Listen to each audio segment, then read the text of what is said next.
Ողջույն հարգարժան տիկնայք եւ պարոնայք, առաջին լրատվականի եթերում Մեհրաբյան on-line-ն է, ես Ռուբեն Մեհրաբյանն եմ։ 2025 թվականը հարուստ էր իրադարձություններով կապված Հայաստան-Եվրամիություն հարաբերությունների հետ։ Հայաստանը եւ Եվրամիությունն արձանագրում են թե Երևանը, թե Բրյուսելը, որ մեր հարաբերությունները աննախադեպ մակարդակի են հասել, ձեռք են բերել աննախադեպ խորություն եւ շարժվում ենք առաջ։ Բացի դրանից անցած տարվա ընթացքում օրենք ընդունվեց, ըստ որի Հայաստանը մեկնարկ է տալիս Եվրամիության անդամակցությանը ուղղված քաղաքական կուրսին։ Սա օրենք է, այն է պարտադիր կատարման համար։ Այս process-ը նաև ինքնին ինտեգրված է այն տարածաշրջանային գործընթացների հետ, որոնք արձանագրվեցին 2025 թվականին, դա խաղաղության օրակարգի իրականացումներ իր կարևոր մասերով։ Հայաստանն ու Ադրբեջանն արձանագրեցին, որ այլևս պատերազմն ավարտված է եւ կառուցվում է խաղաղություն։ Սրանք սերտորեն փոխկապակցված գործընթացներ են, առանց մեկը մյուսի հնարավոր չէ խոսել գործնական քայլերի մասին, այլ սա զուտ տեսական խոսակցությունների դաշտում կարող էր միայն լինել։ Այնուամենայնիվ 26-ը ինքնին եւս հարուստ է լինելու իրադարձություններով, մասնավորապես դա Եվրոպական քաղաքական ընկերակցության գագաթնաժողովն է, որը տեղի կունենա մայիսի 4-ին Երևանում,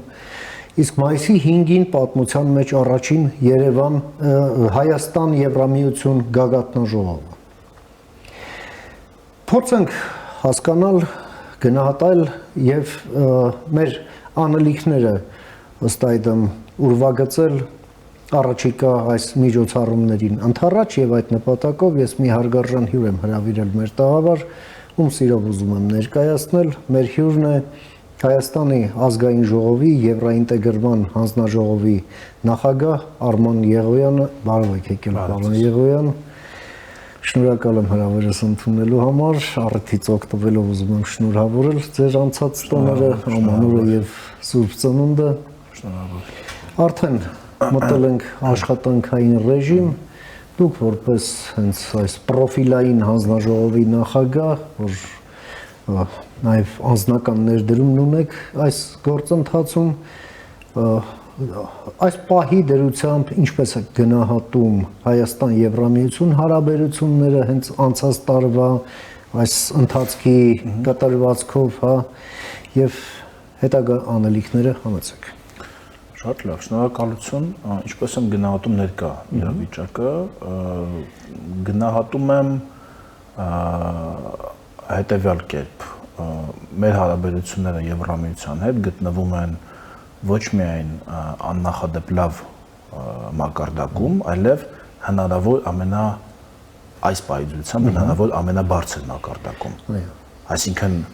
հաշվի առնելով այն իրողությունները, որ մենք ունենք, հաշվի առնելով այն բոլոր իրավապայմանագրային բազան եւ Եվրամիության հետ եւ մյուս ինտեգրացիոն կառույցների հետ, որ ունենք, ահա այդ ելակետային տվյալները հաշվի առած, մենք գտնվում ենք հիմա լավագույն հնարավոր կետում։ Առաստաղին մոտ, այսպես ասենք։ Ներկա իրավապայմանագրային բազայի տեսանկյունից այո, ներկա իրավապայմանագրային բազայից, բայց ինչու չի նշանակում, որ այդ իրավապայմանագրային բազան չի կարող թարմացվել, չի կարող, այսպես ասած, upgrade արվել, բայց դրանք արդեն քաղաքական եւ աշխարհքաղաքական որոշումների մակարդակում են գտնվում եւ դա անելու համար էլ իրավիճակը պետք է ինքնին հասունացնել, ինչը եւ անում ենք։ Պարոն Եղոյան, այսինքն այդ իրավիճակը ըստ այդմ, հա, դեռ հասունացած չէ, հետագա քայլն անելու համար դուք ձեր հրապարակային ելույթներում նաև այս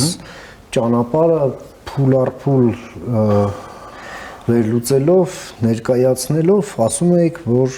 տրամաբանությունն այն է, որ հաջորդ քայլը պետք է լինի Հայաստանի միանալը Եվրոպայի այս ընդհանուր մաքսային տարածքին ազատ առևտրի գոտուն, այո, ինչը հասկանալի է, որ այս մեր իներցիոն անդամակցության պայմաններում ռուսական ինտեգրացիոն կառույցներում համատեղելի չէ։ Ինչի մասին իդեպ ռուսներն էլ են քանի անգամ ռուսներն են ասում, կամ ոչ թե ես եմ ասում, դա ուղղակի դա այդպես մեխանիկայի հարց է։ Եվ ես լինեմ, դուք լինեք, Պողոսը, թե Պետրոսը, այլ բան չի կարող ասել։ Դա մեխանիկայով, ինտեգրացիոն մեխանիկայով պայմանավորված ընտրություն է։ Մի պետությունը չի կարող երկու մաքսային միության հետ ունենալ ազատ առևտրի ռեժիմ, չի կարող, որովհետև դրանից կբխի, որ այդ երկու մաքսային միությունները իր հետ ունեն ազատ առևտուր, իսկ իրենք նման բան չեն պայմանավորվել, ավելին մեկ կառույց, ավելին գտնվում են բան, սանկցիաների այդ ռեժիմում եւ այլն, շատ պարզ։ Այսինքն այո, հաջորդ քայլը այս եթե խոսում ենք իրավապայմանագրային բազայից, ոչ թե քաղաքական ինտեգրացիայից, ոչ թե օրինակ, տեսակ, քանի համաձայնագրեր մենք այս անցած 1-2 տարիների ընթացքում վավերացրեցինք եւ Եվրոպոլին միանալու մասին, եւ Եվրոջաստին միանալու մասին, եւ եվրոպական ընդհանուր անվտանգային քաղաքականության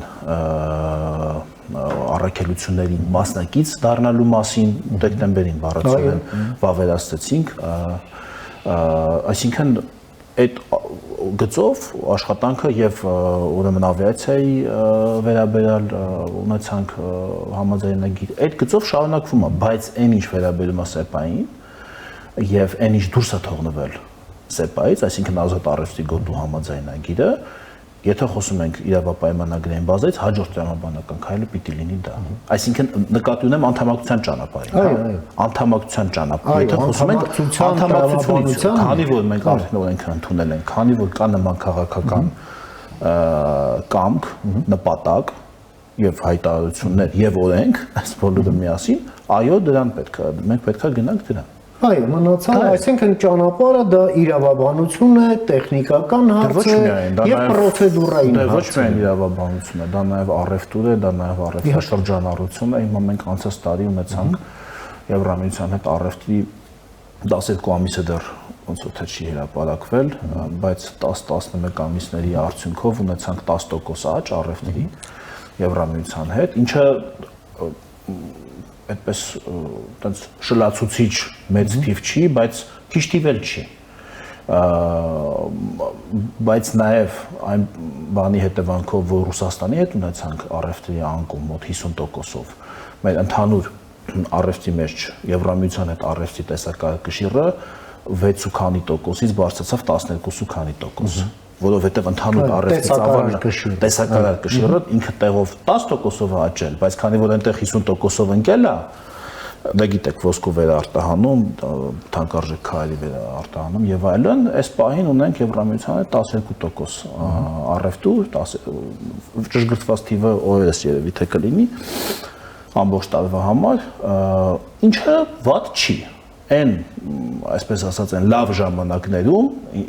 ինչ նկատի ունեմ լավ ժամանակ ասելով, երբ հույսեր կային, երբ մենք բանակցում էինք ասոցիացիան համաձայնագրի մասին, երբ Եվրամիությունը ահռելի միջոցներ էր տրամադրում դա իրականացնելու համար, մեր մաքսիմումը եղել է կարծեմ թե 20% առևտրի ծավալը Եվրամիության հետ, դա շատ իրագործելի թիվ է եւ դա այն թիվն է, այսպես ասեմ, սա արդեն մեխանիկայի հարց չի, սա իմ սուբյեկտիվ կարծիքն է, արդեն որից հետո մենք արդեն կարող ենք ոտներս ամուր դնել գետնին ու մտնել արդեն ազատ առևտրի գոտու մասին առարկայական քննարկումների մեջ։ Հիմա էլ դա կարող ենք անել, հարց չկա, հիմա էլ, բայց այդ այսպես ասած այդ ոտի տեղը ինչքան նեղ է, այնքան ավելի զգուշ պիտի ոտը դնես։ 6%-ը շատ նեղ է, 12%-ը քիչ չի, 20-ը արդեն կլինի այդպես մի թիվ, երբ հասնենք դրան, բազային թիվ։ Ну, այսինքն ինքը արդեն հա էլի, ինքը արդեն որակ ստեղծող թիվ, ասեմ, ինքը որակ ստեղծող թիվ է։ Եվ դրան զուգահեռ, ըստեղ խոսքը մենակ թվերի մասին չի, այլ նաև կառուցվածքի մասին։ Դրան զուգահեռ մենք նաև դիվերսիֆիկացնում ենք մեր արտաքին առևտուրը, կառավարությունը մի շարք միջոցառումներ է իրականացրել, այդ թվում եւ Եվրամիության հետ գիտեք արտահանման մաքսը սուբսիդավորելու որոշումը միակողմանի, որ մենք կայացրեցինք, այսինքն ըստ էության մենք հիմա Եվրամիության հետ ըստ էության ունենք միակողմանի ազատ առևտրի ռեժիմ, միակողմանի արտահանումը, ինչու, որովհետև կառավարությունը այդ մաքսը տալիս է, այսինքն ստացվում է զորով մաքսատուրքով մարդը կարա արտահանել։ Սա նաև քաղաքական շահագրգռվածության ցուցիչ է։ Բա իհարկե, այդ գումարը, բա իհարկե, նախ դա տնտեսական որոշում է, ներդրում է, բայց նաև դա իհարկե քաղաքական որոշման հետևանք է, որ այդ ուղղությամբ մենք աճ ունենանք եւ ոտքներս գետնին ամուր դնելու ֆինանսատնտեսական իմաստով տեղ ունենանք։ Պարոն Երևոյան, գանք վերջին շրջանում Հայաստանը իհարկե մենք արձանագրում ենք, որ այն իրավապայմանագրային բազան, որ ունենք Եվրամիության հետ SEPA-ի տեսքով, դա մինչև վերջ իրականացված չէ։ Պրոցես է, որ դեռ պետք է ընթանա, եւ դա, այսպես ասենք, դեռ չի իրականացված։ Մենք նոր ռազմավարական օրակարգ ենք ստորագրել Եվրամիության հետ, համարելով, որ իրավապայմանագրային բազան ընդլայնման անհրաժեշտություն ունի եւ դա բխում է մեր հարաբերությունների ներկայիս տրամաբանությունից։ Ես գոնե այդպես եմ։ Եթե շատ ընդհանուր գծերով ասենք, հա, թեև այդ ձեր ասած փաստաթղթում նշած է, որ իրավապայմանագրային բազան շարունակում է մնալ SEPA-ն, բառացիորեն գրված է դա, այդ ռազմավարական գործընկերության նորակարգում, բայց եթե շատ այսպես փորձենք, այսպես շերտերի բաժանենք քաղաքական կամքը, հա, եթե կարելի է այդպես ասել, հա, այո, ձեր ասած էլեմենտը տեղ կա։ Եվ դրան էլ գումարվում է այն, որ ըստ էության մեր երկխոսությունը Եվրամիության հետ եւ համագործակցությունը այլևս ներառում է հնարավոր բոլոր ոլորտները։ Այնինչ, հնարավոր ոչ բոլոր, բայց հա, եթե նկատենք անվտանգային, պաշտպանություն, ներքին անվտանգություն, ժամանակակից սպառնալիքների դիմագրավում կան, այո, այստեղ հարցը արդեն գնում է խորության մասին։ Հա, տնտեսականն էլ կա, այնտեղ մեծ կտորել վերաբերում առևտրին, բայց հիմա տեսեք, հիմա մեր հարևանները, օրինակ Թուրքիան, Վրաստանը եւ ոչ հարևանները, ասենք Բալկանյան պետությունները, իրանք ազատ առևտրի մեջ են։ Այո, Եվրամիության հետ։ Դա շատ հարաբերությունների շատ մեծ խորություն է։ Ազատ այսինքն ոչ միայն արտահանում կառավարության սուբսիդիա, այլև այնտեղից էլ ներկրում 0% մաքսատուրքով։ Սա այս պայմանագրերը վերափոխել է այդ պետությունների տնտեսությունները, որոնք որ ունեն, հա, բոլոր բալկանյան պետությունները ունեն, Վրաստան ունի, Մոլդովան ունի, Ուկրաինան, Թուրքիան դե ավելի խորը պայմանագիր ունի, ավելի վաղ 95 թվականից ունեն մաքսային միության մասին պայմանագիր, սա ահռելի ազդեցություն է ունեցել իրենց էկան տնտեսության վրա։ Հիմա մեր խնդիրը որն է, էլի, ես ուզում շատ անկեղծ մենք լինենք այստեղ։ Մենք երբ բանակցում ենք ասոցիացիան համաձայնագիրը, դա փաթեթ էր։ Մի քիչ ավելի ասես պարզ ասենք, էլի, այդտեղ կային պարտավորություններ եւ կային, այսպես ասած, պարգևատրումներ, խրախուսանք եւ որոշակի դժվար աշխատանք, որոշակի այսպես բան, էլի, ինչ որտեղ նաեւ քաղաքական կամք եւ քաղաքական կոմպրոմիսներ պահանջող աշխատանք, քաղաքական հանձնառություն, որ դու պիտի անեիր, իմանալով որ դիմացը կա խրախուսական փաթեթ ազատ առևտրի գոտու համաձայնագրի տեսքով։ Հիմա ինչ տեղի ունեցավ 13 թվականին։ Խրախուսական մասը հանեցին։ Մնաց պարտականությունները։ Տքնաջան աշխատանքի մասը մնաց։ Ես չեմ բողոքում ամենևին։ Այդ էլի օգտակար է։ Այդ էլի օգտակար է, բայց այդ տքնաջան աշխատանքի օգուտը ավելի երկարաժամկետ կտրվածքով է երևալու։ Այսինքն դա ֆունդամենտալ հարցեր են մեր պետության տնտեսությանը,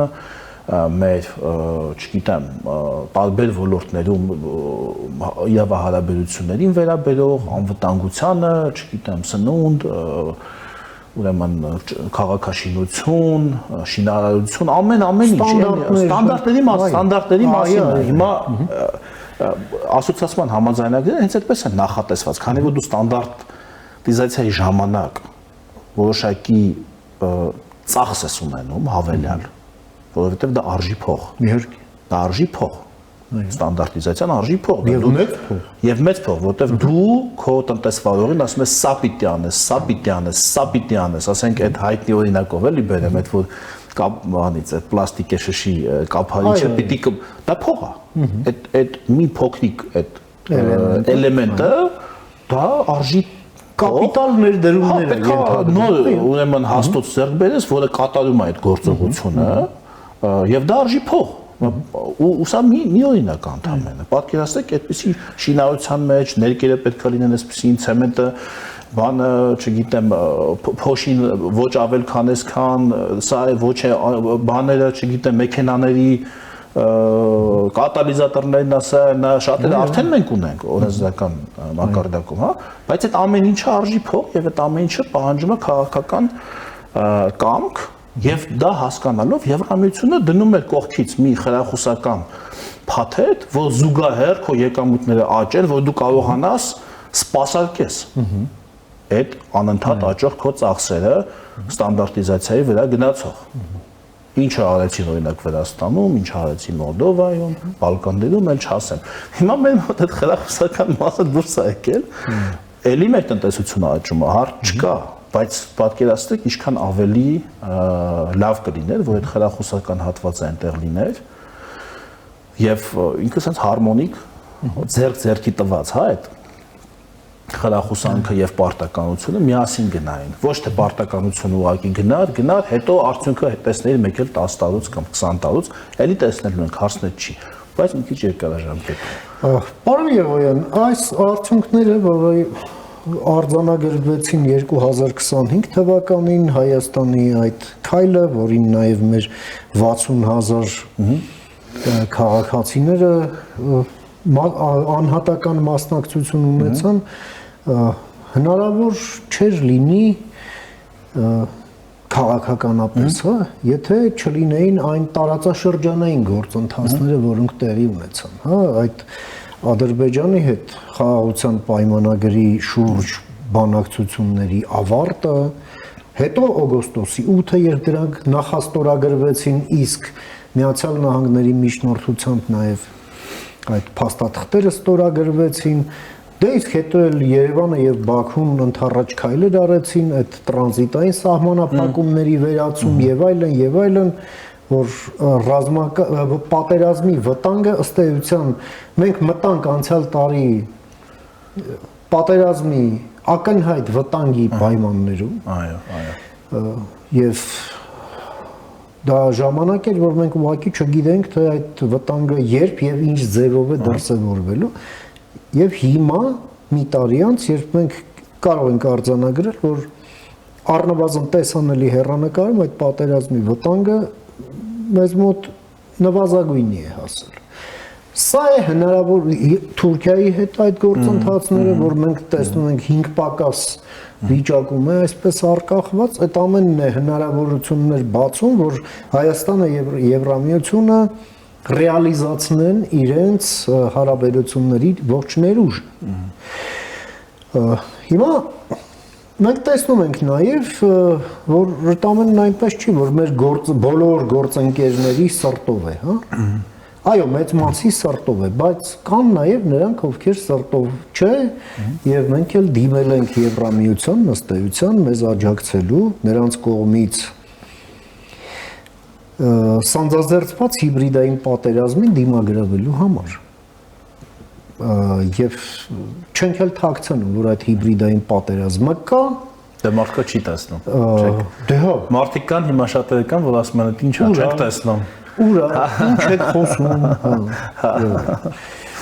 Հիմա Դա տենց է, երբ շատ մոտիկ ես կանգնած լինում օբյեկտին, կարող է չտեսնես, իրանք երևի շատ մոտ են։ աղբյուրին կանգնած։ Դե եթե դա ասպես Եթե ոչ մասնակիցներ։ Եթե բարեխղճության դաշտում նայենք, ապա Բարեխղճության հայ, դե մոտ է մի քիչ որ հեռանան, տենց մի երկու քայլ որ էլ քայլենք տեսնենք։ Հիմա մենք ունենք ըստ էության մտել ենք նախընտրական փուլ եւ մեր ժամանակը նաև բնորոշվում է հենց այդ հիբրիդային պատերազմով, որին մենք պետք է դիմագրավենք։ Այդ հիբրիդային պատերազմի նպատակն էլ այն է այս օրակարգերը խափանել։ Խափանել օգոստոսի 8 ըստ էության։ Խափանել այս եվրոինտեգրման գործընթացը եւ խափանել ժողովրդավարությունը Հայաստանում։ Այդ երեքը շատ հստակ թիրախավորված են։ Ինչ է արվում այս ուղղությամբ եւ որտեղ ենք մենք այստեղ եւ ինչպես մենք ապահովագրենք մեր հասարակական պետական համակարգը որպես այդպիսին այս վտանգներից մանավանդ երբ կայակալացնել ասում է որ Հայաստանին սպառնում են մոտավորապես Մոլդովայի տիպի վտանգներ ինքները տենց ուղիղ չեմ ցիտում բայց իմաստը դա էր որ Հայաստանն էլ Մոլդովայի պես կանգնած է նույն վտանգների առաջ այս ձևով եւ մենք պետք է օգնենք Հայաստանին։ Հիմա սա ընդհանրում է որ նաեւ Մոլդովայի այսպես երանդով առնվազն հակազդեցություն է ենթադրում այս ամենը, հա, նախ Հայաստանի կողմից կոնտեքստ կա էլի։ Չէ, կոնտեքստը կա, բնական է այնտեղ իրավիճակը մի քիչ ուրիշ է, տարբեր առումներով։ Դե հասկանալի է, կլինիկան նույնն է, բայց հիվանդության պատմությունները տարբեր։ Այսինքն բան չի էլի, այդտեղ այդպես copy paste-ով Չէ, տենց չի լինում։ Անես բնության մեջ հայելի հազարը մի նրբություններ կան, հիմա այդ խնդիրները կան, որն է դրան հակազդելու ձևը, խոսքը շփում է հիմա որ ես այստեղ նստած խոսում եմ ու այն ինչ հիմա պիտի օրինակ ասեմ կամ արդեն ասեցի, դա որովհետև այնտեղից է դա գալիս է խոսքի տեսքով։ Մենք չենք կարող գնալ ժողովրդավարությունը կամ խոսքի ազատությունը սահմանափակելու ճանապարհով։ Չենք կարող։ Այդ դեպքում կստացվի որ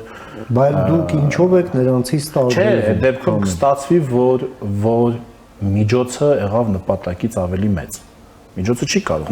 ծածկել նպատակին, միջոցը պետք է ծառայի նպատակին։ Եթե մեր նպատակն է խոսքի ազատությունը, ոնց կարա միջոցը լինի խոսքի ազատության սահմանափակում։ Այդպես, եթե սա է, ուրեմն էլ չասենք որ այն է նպատակը։ Պետք է լինի դրական խոսույթը, այն աշխատանքի մասին խոսույթը, որ արդեն իսկ կատարված է, իսկ կատարված աշխատանքը իրապես ահռելի է, մարդիկ երևի չգիտեն էլ շատ դեպքերում, թե ինչ ծանր իրավիճակներից է մեզ հաջողվել դուրս գալ։ Եթե դուք հիմա թերթեք մամուլ այդ նույն այդ մարդկանց, նույն այդ լրագրող կոչվածների, նույն այդ խմբագիր կոչվածների ոչ բարով, որոնց խմբագրած թերթերը մի ժամանակ ես էլ մեծ հետաքրքրությամբ իմ երիտասարդ տարիներին առնում, կարդում էի, մտածում էի, թե խելքը գլխին մի բան գրած կլինեն, հա, որ հիմա լսում ես, եթե իրանց լսեինք սրանից 2 տարի առաջ, 1 տարի առաջ, 3 տարի առաջ, 6 ամիս առաջ, այդ փնփնթոցը, այդ բայղուշական, այդ գիտեք, այդ անիմաստ, դեստրուկտիվ, նվնվոցն ու փնփնթոցը, նիհիլիզմը, բանը, էլի ամեն ինչի մերժման ռեժիմը, մենք չենք հասնի։ Եթե իրանց լսեինք, այն արդյունքների որ եղել է։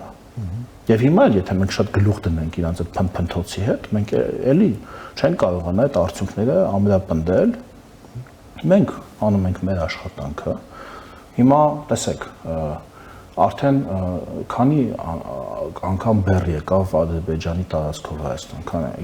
2 անգամ ցորեն, թե 3 անգամ արդեն։ Մեկ անգամ բենզին, հա, ու ամեն անգամ այդ տեղ վայնասուն, տեղ նվնվոց, տեղ հիստերիա, այսինքն տեսեք, ինչ են իրանք առաջարկում, էլի, ինչ են իրանք առաջարկում։ Բաներից մեկը, բենզին ներկրող ընկերություններից մեկը, այդ օրերին, այսպիսի մի հայտարարություն էր գրել, ասես կարճ, սիրելի հայրենակիցներ, բան մենք բենզինը ներկրում ենք Ռուսաստանից եւ Եվրոպայից։ Վերջակետ։ Իրանց արևին բան էին էլի արել, տենց ուժեղ PR քայլ էին արել, ժողովուրդ ջան։ հանգիստ եկեք արեք։ Մաքուր տղա չեք, մենք ենք մաքուր տղա։ Մարդիկ հարցել են կաներեք Եվրոպա որտեղից։ Թե բա Հունաստան, Բուլղարիա, Ռումինիա։ Հունաստան, Բուլղարիա, Ռումինիա։ Հունաստանը եւ Բուլղարիան ոնց խոշոր նավթարդյունաբերող երկրներ չեն։ Հա, ունեն շատ փոքրիկ պաշարներ, մի օրական չգիտեմ, մի 1000-2000 բարել արդյունահանման, շատ թեթև։ Խոշոր ներկրողներ են նավթամթերքի, այդ թվում եւ Ադրբեջանից։ Խոշորն է ադրբեջանական նավթի եւ նավթամթերքի եւ հենց բենզինի խոշոր ներկրողներ են եւ Հունաստանը եւ Բուլղարիան եւ Ռումինիան։ Ռումինիան ունի նավթի հանքեր ավելի խոշոր, բայց էլի այդտեղ էլ մի 70-80 բարելի մասին է խոսքը, էլի դա չի հերիքում, էլի խոշոր ներկրող ադրբեջանական նավթի ու նավթամթերքի։ Այդ ընկերությունը գնացել ստուգել է նավթավերամշակման այդ բաներում, ֆաբրիկաներում, թե որ նավթը լցրեցին, որ բարելի մեջ, որից ստացան բենզին, որը հետո բերեցին ստեղ թանկով ծախեցին քաղաքացիների վրա։ Գնացել ստուգել են, սերտիֆիկատ են ուզել ծագման։ Կամ այդ ռուսական նույն Լուկոյլը, որի տերը ադրբեջանցի է, սեփականատերը։ Այո։ Ալեկ Պերրով։ Ալեկ Պերրով։ Հա, ասենք Այսինքն Ռուսաստանի ադրբեջանցուց արեք Ժորժ, այդ պրոբլեմ չի։ Այդ Ռուսաստանի ադրբեջանցի է, նրանից արեք։ Ճիշտ է։ Նրան հարստացրեք։ Նա փող չի տալի Ադրբեջանին, ըստ իրենց կարճ խելքի։ Նա այնտեղ հաշիվներ, նա տենց հարկերը վճարում է միայն Ռուսաստանի իրենց կարծիքով։ Հա, կապ չունի այդ մարդը։ Ադրբեջանի ադրբեջանցի է այդ մարդը։ Գիտեք, չէ՞։ Ոչ թե այնտեղից փյուրք։ Ադրբեջանի ադրբեջանցի է։ Լուկո, ընդ որում ասեցի Լուկոյլ հիշեցի եւ Բուլղարիայի նավթավերամշակման սեփականատերն է Լուկոյլը միակ նավթավերամշակման այդ որտեղից որ այդ ընկերությունը իր ասելով եվրոպական բան է առնում բենզին եւ Ռումինիայի նավթավերամշակման ընկերություններից մեկի սեփականատերն է գնում ստուգում են հա այդ իրենց վճարած փողը ուր է գնում Կամ եթե այդքան նախանձախնդիր էին, բա որ Ռուսաստանից ցորեններ կրեցինք, բայց տրանզիտի գումար չէ՞ պետք է տանք Ադրբեջանին, բա ինչ է աղմուկը չդրեցին։ Կամ այդ ցորենի կարգը ինչի մեր լաբորատորիայում ստուգել չտվեցին։ Անկեղծ մարդիկ են, չէ՞։ Հայրենասեր են, չէ՞ իրանք ազգային, ազատագրական։ Չէ՞։ Բա Այդ որ ասում է Էդմոն Մարուքյանը, բանը, Նարեկ Կարապետյանը, որ ասում էին մենք սրանով հարստացնում ենք Ադրբեջան։ Բա ռուսական ցորեններ որ եկավ էլի տրանզիտի փողը տալու ենք Ադրբեջան, ոնց որ իրանք են։ Օրինակ մեր օթային տարածքից օգտվելու համար մեզ մեր պետությանը փող տալիս։ Այդ հարցը ինչի չծագեց։ Հիմա էլի ապրանքներ են գալու։ Էլի ցորենի խմբականակա գալու ասեցին բանից, էլի Ռուսաստանից, էլի Ադրբեջանի տարածքով։ Այդ օքեյ, դա պրոբլեմ չի իրանց համար։ Ասենք հարցեր են, ասենք ես չեմ ուզում էլի բոլորին դնեմ մի զամբյուղի մեջ, բայց չի կարելի այդ աստիճանի անհետևողական լինել քո ասած խոսքի մեջ։ Այսինքն իրաց ասածն ինչ է, որ մենք ընդհանրապես չպետք է իրանց հետ, ընդհանրապես կապ չպետք է ունենա։ 1000 կիլոմետրանոց սահմանը ինք փոսփորենք ու կոկորդիլոս լցնենք։ Չէ, կամ եթե իրանք այդ է իրանք սկզբունքը, իրանք կարող են երաշխավորեն Սերտիֆիկատով կարող են բերեն ցույց տան, որ Հունաստանից բերած բենզինի մեջ ադրբեջանական նավթ չկա։ Մի մոլեկուլ չկա։ Ինչ մի մոլեկուլ, բարելներ։ Կարող են այդ սերտիֆիկատը կարող են բերեն եւ Հունաստանից, եւ Բուլղարիայից, եւ Ռումինիայից, կամ որ ռուսական Լուկոյլից առած փողից մի կոպեկ չի գնալու Ադրբեջանի։ Այո։ Կարող են այդպես, իհարկե չեն կարող։ Երեսպաշտություն ընդհանրապես։ Էժան երեսպաշտություն, սովորական չի, դա էժան երեսպաշտություն է, էժան։ Պարոն Եղոյան, առաջիկայում Եվրամիության հետ մենք լրջագույն, կարելի ասել, պատմականորեն աննախադեպ միջոցառումներ ունենք կազմակերպելու Երևանում, հա։ Պաշտոնական Երևանը ինչ չոր մնացորդ է ակնկալում այդ միջոցառումներից։ Ճիշտ տնտեսական բան, տերմինները չոր Քիմիական, ինչ նպատակ ենք մենք դրել այդ միջոցառումները հասկանալի է հիմա կասեն դե ինչ հարաբերությունների էլ ավելի ընդլայնմանը, էլ ավելի խորացմանը նման է, ամերը, գիտեք ինչի նման է, էլի։ Մենք ինչ պատկերացրեք, ասենք ես շատ եմ էլի հաճախ տենց բարձունակեցնում էլի։ Ասենք պատկերացրեք շենք է, չէ՞, հարևաններով հավաքվում են, ասենք շփվում են, ունեն ինչ-որ ընդհանուր կարիքներ չեն, այդտեղ բակի, խնամքի համար ինչ-որ միջոցառումներ է, այս այն, նաշլակ բաումա, ծառերի խնամք, աղբահանություն է, այս ասենք շփումը ինքնին, պատկերացրեք մեկին, որ ոչ մեկի հետ չխոսա, ոչ մեկի իր տուն չգա, ինքը ոչ մեկի տուն չգնա, ու գնալուց էլ, ասենք դու ինչ էիր գնա, ասենք որ գնացել էիր, ասենք բիսեդկում նստած մի ժամ խոսում էիր այդ մարդկանց հետ, այդ ինչ օգուտ ստացար, ասենք գնացիր բիսեդկում մի ժամ խոսացիր,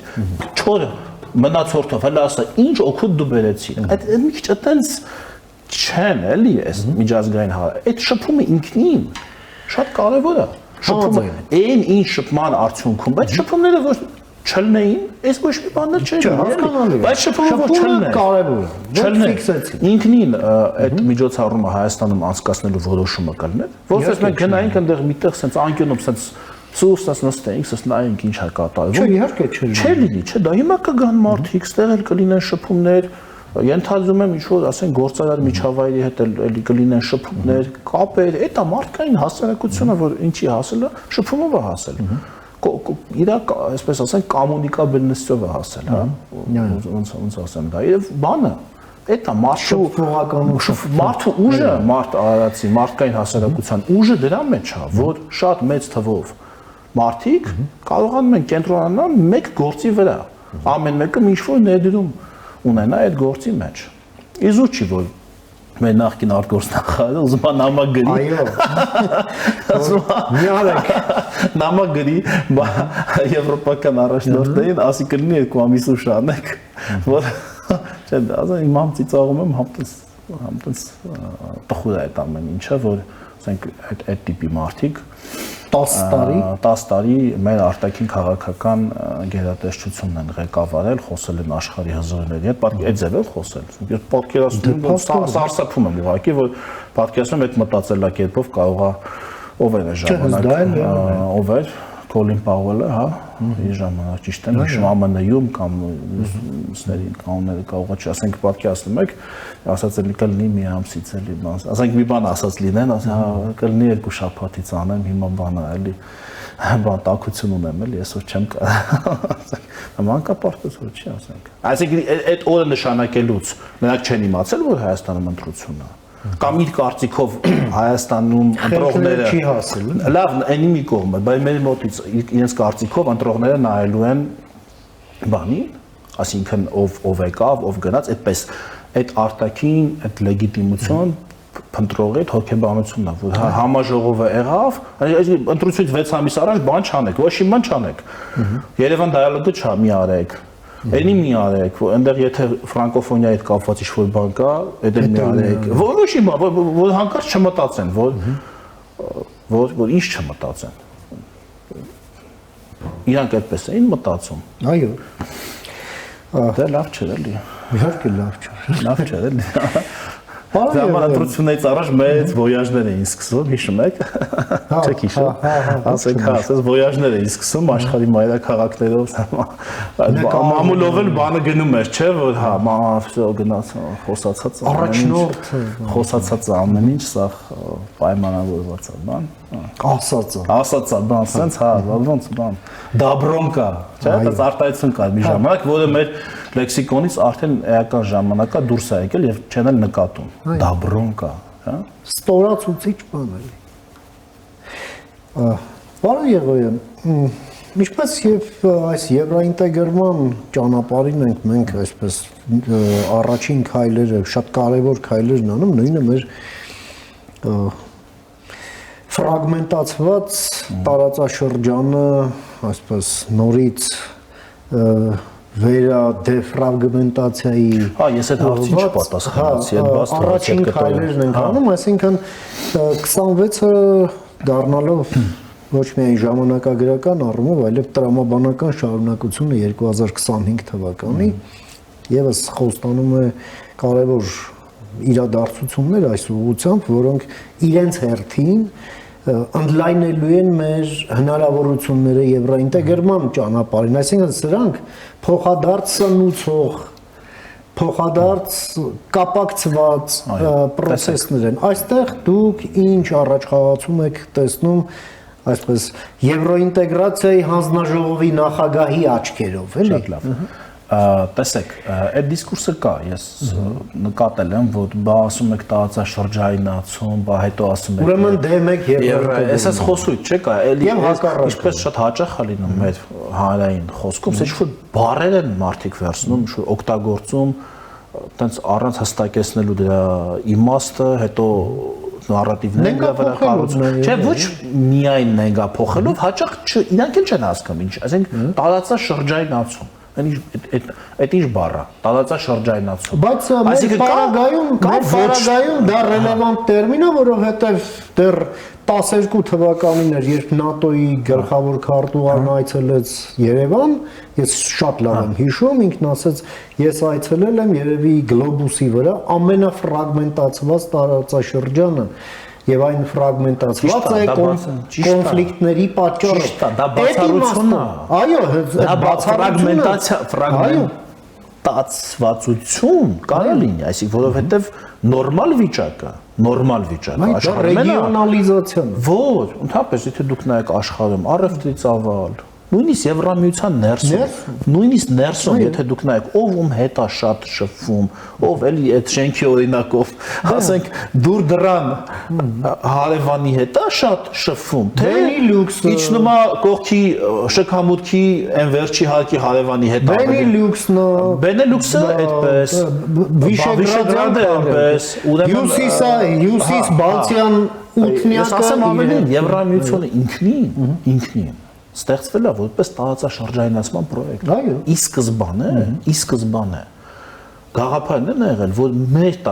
իրանց տարածաշրջանում էլ կռիվ չանեն։ Այո։ Որտեվ կռիվների այդ օջախը հենց այդ ձեր ասած այդ Բենելյուքսի ուրեմն Էլզաս, Լոթարինգիա, Պողպատի, Ածխի հանքեր, այդտեղ Ստրասբուրգի կողմերը, Լյուքսեմբուրգ, այդ հատվածում կենտրոնացած էր, ուրեմն էներգակիրների, այն ժամանակվա էներգակիրների, էլի, մի զգալի հատվածը Պողպատի, որը պատերազմի համար շատ կարևոր էր եւ տնտեսության համար շատ կարևոր էր, ու անընդհատ պատերազմներ էին լինում։ Իրանք ցանկացան վերջ դնել դրա եւ ինտեգրեցին իրենց տնտեսությունները սկզբում ընդհանրապես Պողպատի ու Ածխի մասով, հետո մյուս բոլոր ոլորտներում։ Հետո տեսան դա հաջող է ստացվում, ընդլայնվեցին, այսօր հասել է Էստոնիա եւ ասեմ, ամեն ընդլայնման փուլում իրանք դիտարկում էին պետություններին որպես խումբ։ Օրինակ բանը Մերձ-Բալտիկա, չգիտեմ, Վիշեգրադի պետությունները, Վիշեգրադը հիշեցնեմ, Լեհաստան, Հունգարիա, Չեխիա, Սլովակիա, այդ քարյակն է։ Մի քիչ ավելի հարավ, տեսեք, հիմա հենց հասնում են Բալկաններ, երբ ինչ որ խնդիրներ են ծագել, իրենք առաջ չեն շարժվում, փորձում են ընդհանուր լուծել խնդիրները։ Հիմա կարող են, ասենք, օրինակ վաղը կարող են Մոնտենեգրոն, վաղը կարող դառնա Եվրամիության անդամ պետություն, վաղ տեխնիկապես կարա։ Մակեդոնիան էլի բավականին առաջ է գնացել, կարա 1, 2, 3 տարում հարցը, բայց իրանք ձգտում են դա անեն խմբով, բոլորին, Ալբանիա, Մոնտենեգրո, Մակեդոնիա, չգիտեմ, Բոսնիա, Հերցեգովինա, ու Սերբիան այնտեղ ուրիշ խնդիրներ կան, այսինքն, քանի որ խնդիրներ կան, process-ը կանգնել է։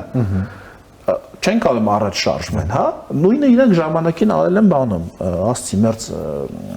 Բալտիկայում, պարզ է չէ, որ մեկը ավելի առաջ էր գնացել, մեկը մի քիչ հետ էր մնում, իրանք բերում են ինչ-որ միջինացված վիճակի այդ պետությունը եւ տնտեսական վիճակը եւ կապերը, այսինքն տվյալ պետություն եւ Եվրամիություն։ Դա այն ժամանակ դուրս էր էլի, ասոցիացիան համաձայնագրերի միջոցով Բալկաններում հենց տենց էլ կոչվում են ասոցիացիան եւ ստաբիլիզացիան պակտեր։ Տենց են անում նույնիսկ տենց։ Եվրոպայի վառոդի ոչ միայն ասոցիացիոն, այլև ստաբիլիզացիոն, որ իրանք դա համարում են ներդրում, ոչ թե ծախս։ Հիմա մեր տարածաշրջանում դա տեսնում եք, էլի կան հարցեր կան, փորձում են իրանք դա լուծել, մենք էլ ենք փորձում դրան աջակցենք, բայց եթե մի հարց կա, որ մենք մեր ուժերով կարանք լուծենք, ինչի չլուծենք, եթե մենք ասենք կարանք այնտեղ հարաբերությունները կարգավորենք, այնտեղ մի բան ստանանք, այսինքն հա ինչ դա իրանք էլ գող կլինեն, դրանից գիտեք, Եվ եթե մենք կարողանանք մեր ուժերով մի հարցը մեր հարևանների հետ լուծենք, ինչ որ այդ ստաբիլիզացման վիճակը իրանց համար էլ դա օգնում է, իրանք գոհշնորհակալ կլինեն, որ այդ մի բեռը, ասենք իրանց վրայից մենք հանեցինք օրինակ։ Այնպես որ այստեղ կան մեծ հնարավորություններ, հատկապես TRIP-ի հետ կապված շատ մեծ հնարավորություններ եւ այստեղ խոսքը գիտեք շատերը գիտեք այդ իրադարձության կարևորությունը չեն հասկանում որոշ դեպքերում օբյեկտիվորը որտեղ մենք մոտիկ ենք այդ իրադարձությանը կանգնած մենք մեջն ենք հա այդ իրավիճակի բայց խոսքը ահռելի մեծ աշխարհաքաղաքական պրոյեկտի մասին է ահռելի մեծ միջ մայրցամաքային եթե կուզեք միջ մայրցամաքային եւ փորձում են էլի վատաբանել ամեն ձեւով դե լավ դե քանի Թրամփը չէր ընտրվել ասում էին հա հեսա կընտրվի կտեսնեք իբր դեմոկրատների հետ էիք դուք լավ հեսա որ հասկանում եք այդ արտաքին ուժին նայելու այդ հոգեբանությունը հիմա Թրամփի հետ ստորագրվեց այս համաձայնը հեսա 3 տարի մնաց չեն մարդիկ չեն ոնց որ ասած պետական բուրդը սեփական բուրդից նախ ինստիտուցիա երկրորդը կա process կան process-ներ որոնք օբյեկտիվ մարդով չեն մեկ մարդով չեն պայմանավորված այդ process-ներից մեկը համաշխարհային առևտրի աճն է այսինքն մեկ մարդ չի որոշել որ եկեք նենց անենք համաշխարհային առևտուրը աճի ասենք նստեն սենյակում այդ 5 հոգով ասենք կարանք աճել չես կարա աճել այնք որտեղ մարդկա ստիպն է աճել ասիական երկրների արտադրողականությունն է աճել ապրանքաշրջանառությունը եւ առևտրաշրջանառությունը աճել է ահռելի երբեք սա չի եղել աշխարհը կոմունիկացիաների կարիք իսկ կոմունիկացիաները հերիք չի նորերը չկան դեռ այն հներն էլ պակասում են Ռուսաստանում գիտեք պատերազմ եւ այլն գիտեք սանկցիաներ օդային ճանապարհը հարավում գիտեք ուրեմն Կարմիր ծովում այնտեղ ծովահեններ բաներ մի խոսքով անհանգիստ վիճակ Սուեզի ջրանցքում օքեյ հիշում եք մի անգամ բանը մի հատ տանկեր մի թեթև հա բենզինի գտել կատաստրոֆա եթե մի երկու շաբաթ էլ ծուր մնար այդ տանկերը չգիտեմ համաշխարհային տնտեսությունը ինչ կլիներ այսինքն մարդիկ փնտրում են այդ ավելացած հոսքի այլընտրանքային ճանապարհ ոնց որ պատկի ասեք գետի հոսքը ոնց է չէ գետ եթե վարում է այդ գետը պետք է միտով գնա Պետք է միտեղով այդ գետը գնա, այսինքն մենք ավելի լավ որ ավելի լավ երազեն շատ պետություններ կան, որ երազեն այդ բարեբեր, այսպես ասած, այդ բարեբեր գետի տարածքում իրանք լինեին այդտեղ, որ իրանք էլ օգտվեին։ Եվ մենք դրա առանցքային հատվածն ենք զբաղեցնում։ Տենց այլ ստացվում։ Շնորհակալ եմ, Եվոյան, շատ շնորհակալ եմ ձեր այս կարևոր եւ հանգամանալից դիտարկումները մեր հեռուստադիտողին ներկայացնելու եւ ձեր ժամանակից այսպես առաջին աշխատանքային մեր եթերին հատկացնելու համար դե միշտ նոր հանդիպում եւ ամենայն բարիք շնորհակալություն Մենք զրուցեցինք մեր գործընկեր Հայաստանի ազգային ժողովի Եվրոինտեգրման հանձնաժողովի նախագահ Արման Եղոյանի հետ լսեցինք իր դիտարկումները կապված Հայաստան-Եվրամիություն օրակարգի առաջընթացի, ինչպես նաև մեր տարածաշրջանային զարգացումների եւ այդ երկու process-ների փոխկապակցվածության հետ։ Կարճ դադարից հետո կվերադառնանք, մնացեք առաջին լրատվականի հետ։